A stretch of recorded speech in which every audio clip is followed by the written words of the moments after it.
How is it go to everyone to my All Elite Wrestling Dynamite October 16th, 2019 review? Without wasting more time, let's go ahead and jump right into the video with my overall thoughts on this week's edition of AEW Wednesday Night Dynamite. I thought it was a great show. You know, even though it's the third week of AEW Dynamite, I thought it was the best episode so far. I just thought the wrestling on here was superb.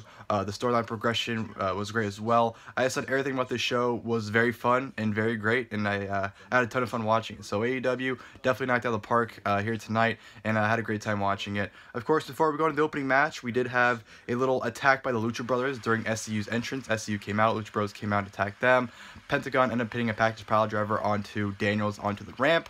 So therefore, Daniels was removed from the match and replaced by Scorpio Sky, which I love because Scorpio Sky came out in regular clothes because they made it known that Scorpio Sky had no reason to be near the ring, and you know, he was dressed like it. You know, I hate when wrestlers come out in their gear. It's like, were you just sitting there in your gear in case something happens? So little things like that when they come on their street clothes and they kind of act like, oh shit, I gotta act in the moment. He just took his shirt off and wrestled in his jeans and his pants, or his jeans and his pants, his jeans and his shoes, which end up coming off in the match anyways. So little touches like that I do love a lot. But yes, that went into the opening match, which was the first round of the AEW World Tag Team Championship Tournament. SCU taking on the Best Friends. Best Friends took advantage of the Lucha Brothers attack by taking out Kazarian, hit Cutter on him, took him out on the outside, hit a huge spear on Kazarian as well. Pretty much worked on him. Scorpio Sky got the hot tag once Kaz was able to flip Trent onto the apron, so he took a back apron bump off that.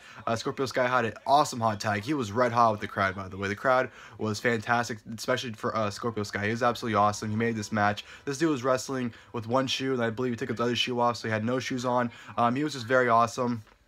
Like his great tag, like I said, great hot tag, and then of course, you know, Best Friends, you know, kind of had to come back, but then Scorpio Sky shut them down, ended up hitting their finish, which was a botch finish. It was like a stomp, it was like a powerbomb stomp, but they didn't time it right, so it came off, you know, bad. But besides the finish, it's still a hell of an opening match. This was a great sprint, very fun match. The crowd loved absolutely every second of it, and it was a hell of an opener and definitely a great way to kick off the show. So SCU beats the Best Friends to advance in the tournament. Great stuff to open the show there. Then we have Santana and Ortiz taking on Alex Reynolds and John Silver, aka Beaver Boys. This was nothing more than an enhancement match. Obviously, Ortiz and Santana destroyed. Reynolds and Silver hit their finish on them 1, 2, 3 in a matter of minutes. So yeah, that was a great little enhancement match for Santana and Ortiz. You know, I haven't been really too familiar with them. I didn't watch any of their Impact stuff, so honestly, seeing them in AEW is brand new to me. But the stuff I've seen so far, I've been impressed with, and I definitely enjoyed their presentation they had tonight. And then afterwards, Jericho comes to Tron, cuts a promo, pretty much saying that, you know what, Santana Ortiz, they want to prove themselves. So at Full Gear, they're challenging the Young Bucks to the match. So obviously at Full Gear, we're probably going to get Young Bucks versus Ortiz and Santana. That's pretty much been building since All Out, so no surprise there. But that should be a great match nonetheless. And Jericho's promo I thought was great, even the way they presented it with, you know, him cutting the promo, but yet the camera shot was still going to Ortiz and Santana. They were still talking shit as Jericho was cutting his promo. I thought that was great. So yeah, that was a great touch. And then we go to a fantastic video package on Cody. This was tremendous, and I even said on Twitter, this is probably one of the best things I've seen in wrestling in quite some time. Just the way they shot it, and just the story they told with it. Fantastic. You know, the best thing you can do in wrestling is tell a great story, and this is definitely one of them. Give the fans a reason to invest into these guys, invest into these stories, and, you know, give a reason to why I should care about this man's championship chase. And that's exactly what they did with Cody in that video package. Like I said, one of the best things I've seen in wrestling so far, and definitely was a great way to make you want to see the match with Jericho. Honestly, I had no interest in Jericho and Cody at Full Gear, but this video package made me care about that match. So definitely did its job. Great stuff there. And then of course we had the AEW Women's World Championship being defended for the very first time. Riho defending against Dr. Brit Baker, D.M.D. This was a good, solid match, but there definitely were some miscommunications between the two of them. There were definitely some spots where Riho kind of looked like she was standing there, and, you know, Brit Baker, I think she has a lot of potential. I do like her, but, you know, I feel like a lot of her matches so far she's had in AEW, she's noticeably been kind of, I don't want to say sloppy, but not all there. Like, there's a spot where she was going for, like, the Rainmaker, but she spun the opposite direction, so it was blatant that she turned the opposite direction so that way Riho could counter it into a Northern Lights. I just thought that looked really stupid on her part, but it shouldn't have been a sling blade. It was, you know, some nice cradles, some nice near falls. Riho hit a double foot stomp a handful of times in the match. And then once, you know, Brit Baker was going for a submission finisher, Riho was able to counter it into a capture pin. 1, 2, 3. Riho retains the AEW Women's World Championship. It was a good match, you know, definitely better than the Nyla Rose and Riho match, if you ask me. I felt this match, like I said, it could have been better, but just, you know, the kind of the sloppiness and kind of miscommunications kind of took away from it, if you ask me. But it was still a good match nonetheless. Brit Baker looked like she was going to turn heel, but she ended up shaking Rio's hand instead. So, show respect. And like I said, good match overall. Then we had another first round match of the AEW World Tag Team Championship Tournament. We had the Lucha Brothers taking on Jurassic Express, being represented by Jungle Boy and Marco Stunt, originally supposed to be Luchasaurus, but he had an injury, and of course Marco Stunt had to replace him at the last minute. But that did not stop this match from being awesome, because this match was awesome. Marco Stunt, the way he was bumping and the way he was twirling for the Lucha Brothers was absolutely awesome. The Lucha Brothers played great dicks here. They were beating the fuck out of both these men, especially Marco Stunt, man. Poor Marco Stunt got his ass beat by the Lucha Bros for the majority of this match. But it was great. You know, Jungle Boy got a hot tag, and he's absolutely awesome as well. I mean, I would say this Jurassic Express, mainly Jungle Boy and Luchasaurus, are probably my favorite tag team in AEW right now. So I absolutely love watching those guys, and definitely had a great showcase against Lucha Brothers. Had a hot tag, gave a beautiful inside out to Rey Fenix. And then Marco Stunt ended up getting obliterated by the Lucha Brothers when Penta just threw Marco Stunt with one arm into Phoenix, and Phoenix just killed them with a super kick, I believe it was. Then they ended up hitting their double foot stomp into the package pile driver finish on Marco Stunt for the 1, 2, 3 to advance in the AEW World Tag Team Championship Tournament. Like I said, this was a very good match, very fun. I didn't think it'd be as fun once Marco Stunt replaced Luchasaurus, but these two went out there, had an awesome tag team match, and I loved absolutely every second of it. The crowd was losing their minds for it as well. Very fun match. No complaints from me. And then, of course, we go into Kenny Omega and, of course, Hangman Adam Page taking on Jon Moxley and Pac. Or Pac, I should say now. It's his name. They pronounce it as Pac now. Awesome little cutaway promo during Moxley's entrance. You know, he did a promo into the crowd. Not into the crowd, but, you know, earlier, where it was like him sitting in the empty arena. Cut an awesome little minute promo or so. And every time I see Moxley, especially like his promos, it just blows my mind how WWE had him, and then they just completely fucked him over and did nothing with him and booked him horribly. But yeah, seeing his stuff now is great. In this match, this tag team match was stupendous. It was a lot of fun. It was incredible. Match of the night by far, and definitely one of my favorite AEW matches to date. Just all four men went out there and had an awesome sprint. The crowd was losing their mind for it. A lot of great exchanges and counters.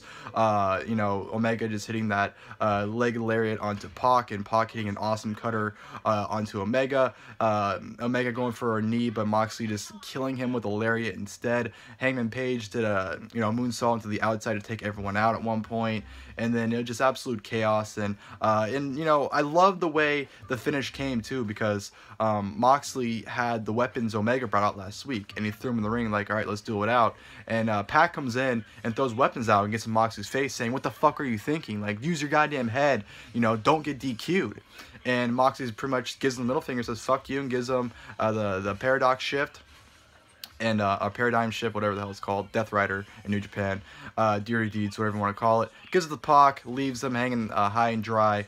Mega gives them a V trigger, and then Paige gives them the lariat, followed by the dead shot eye, or the dead eye. I always fuck his finisher's name, I swear to God. I don't think I've ever called Hangman Page's finisher correctly, ever. But it's a dead eye, 1, 2, 3, pins Pac. So Paige gets retribution onto Pac, or Pac. I gotta get used to calling him Pac now. And I like that Moxley, the way the Moxley turned on him. It was a logical reason. I hate these reasons where just the heels can't get along all of a sudden, even though they got along the entire match. And so they blow over, and one says fuck you and leaves the other one. They had a logical reason. You know, Moxley tried to get DQ'd. Pac said, hey man, use your goddamn head. Why are you getting DQ'd? We need to win this match. And Moxley didn't give a shit and turned on Pac for that reason. So I like that there was a logical reason for them to split and have a little altercation, not just a random blowout that they had a disagreement or whatever. So that was smart on AEW. Like I said, the little things like that make a huge impact if you ask me. But that was great. And yeah, that was a tremendous match, like I said. And of course, next week they did announce that Jon Moxley and Pac will be having a singles match. So right there, you already have a huge reason to tune in next week to Dynamite to see that awesome match, as well as, I believe, the semifinals of the AEW World Tag Team Title Tournament. I believe it's Dark Order and SCU and Lucha Bros and Private Party. I believe those are the semifinal matches next week as well. So pretty stacked show. Definitely excited to tune in for next week already. So yeah, and then of course go to main event, which was a Philadelphia street fight for the AEW World Championship. Of course, the first ever title defense of the AEW World Championship. The Painmaker Chris Jericho taking on Darby Allin. This was a good match, good main event. You know, my expectations were kind of disappointed because I felt with the street fight stipulation they could have done a lot more. But honestly, they went out there and just had a wrestling match until Jericho brought out some duct taped Darby Allin's hands behind him so he couldn't do anything. Jericho worked over him. Jericho gave him a tiger bomb onto his skateboard at one point, and then Darby Allin had his comeback, did a suicide dive on the outside, did an awesome moonsault, springboard moonsault with his hands tied behind his back. Just incredible stuff from Darby Allin. And then as he's going for the top for his coffin drop, Jake Hager came out of nowhere, pushed him down. Jericho locked him in the walls of Jericho, and Darby Allin submits. Therefore, Jericho retains the AEW World Championship. Like I said, it was a good match, but given that they had a street fight stipulation and they went out there and just had a wrestling match, it's completely something WWE would do. And speaking of WWE, the referee pulled a WWE ref, where this match is a street fight, yet when Darby Allin grabbed the ropes, the referee was counting for a DQ on Jericho. Come on, I don't see how they can fuck things up like that, but whatever, it happens, but it's just like, come on. you gotta know the rules of the fucking match, but, you know, I don't let little things like that ruin it for me. But, yeah, good main event, but like I said, given the stipulation, I felt like it kind of under-delivered, but it's still good stuff nonetheless. But, yeah, that concluded this week's great episode of, like I said, Dynamite. Very fun show. I thought it was great from start to finish. I thought the tournament matches were very fun. The tag team match between Omega and Hangman Page taking on Moxley and Pac was tremendous. I thought that was a great match. Like I said, one of AEW's better matches so far, if you ask me. And then we had a very fun main event to end the show as well. So hope you enjoyed the video. If you guys did, please feel free to leave a like below, and of course the next time I'll see you guys there. Thank you guys for watching the video.